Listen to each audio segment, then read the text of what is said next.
also management and the record company, they had their own ideas of how the running order should be, and we would glance at it and just kind of put it aside, that they weren't getting it, It was very hard. There was a lot of different ways that were good.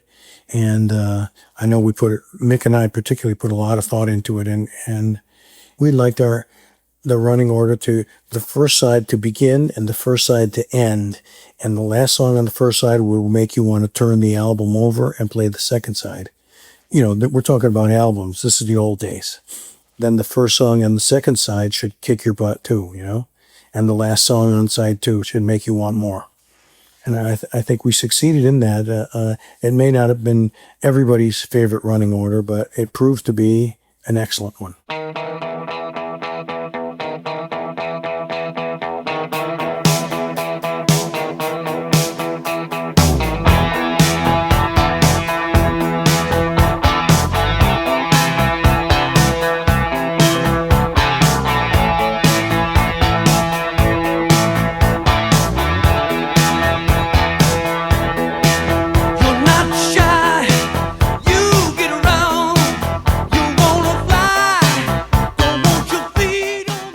I remember Mick's original guitar riff, which I heard first, and the attitude, even with a drum machine, was obvious. It was he was going for an R&B type thing, and it was pretty awesome. And we worked on the lyrics, and Mick mostly wrote the song, but I had contributions too. And then when we mixed the song, in the middle section, Mick did a guitar solo that was really great. However, as we heard it back after it was mixed, we thought something was missing. And so we took the guitar solo out and put it aside. So if we couldn't find anything else that we liked, we could put it back in.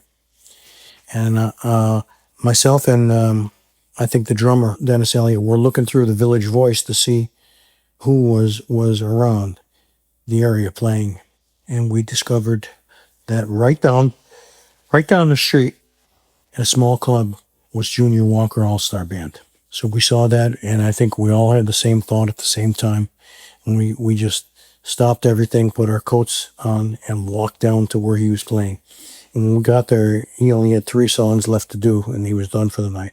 But we listened, and it was great. His band was really good. His son was playing drums. And we all knew in our minds that if he could play like we remember him playing, it would be perfect for the song.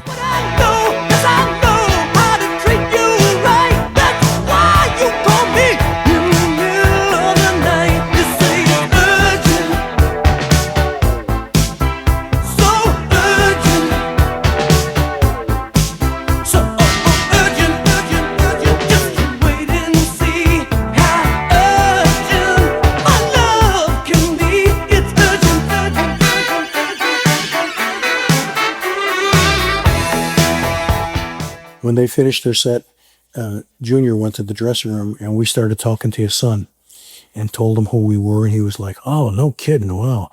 And we told him that we were working on an original R&B song, and we thought that Junior would be perfect to play on it, And we asked him if he would talk to his dad about coming to the studio 3 or 4 blocks away, spending about an hour and just playing the solo on it.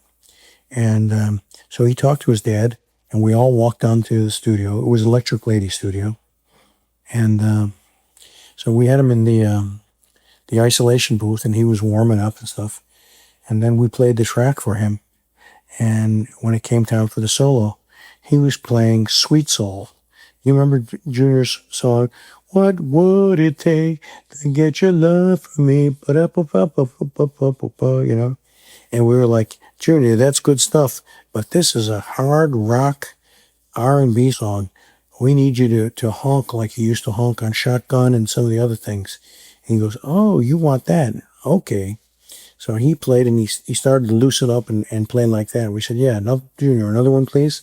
And he did another one. It was even better. "Junior, one more." And he did one that was even better. And he says, then after that take, he says, he took his mouthpiece out. He goes, "Okay, that's it for me."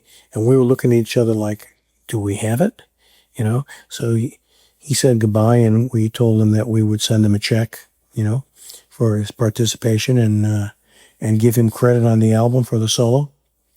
So what was going to be an early night of just going to see Junior ended up about 3 or 4 in the morning, piecing together the best parts of the 3 solos to make him into one bitchin' solo.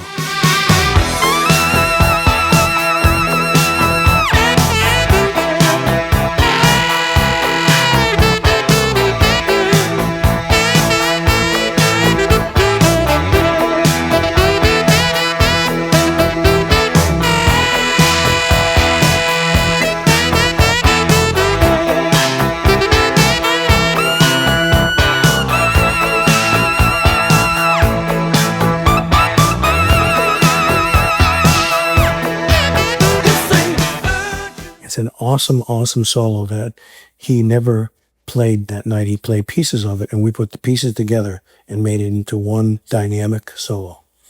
And the funny thing is, so the album came out. About 3 months after the album came out, we had a show headlining the Forum in L.A. And we asked Junior if he wanted to come and listen. And he says, yeah, I'd like to come and listen. He says, but I'd like to come and play also, And we said, really? He says, yeah, I want to come up and play Urgent with you guys.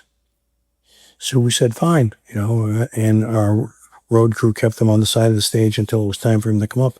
And he comes up in a chartreuse purple velvet striped long coat with the old fedora straw hats on it, like a zoot suit it's called.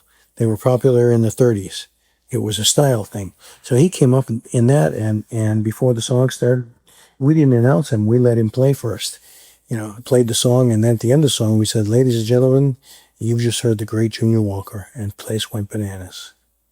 And he thanked us, and we thanked him, and we kept in touch over the years. And it wasn't long after that until he passed away. But it sure was a memorable time.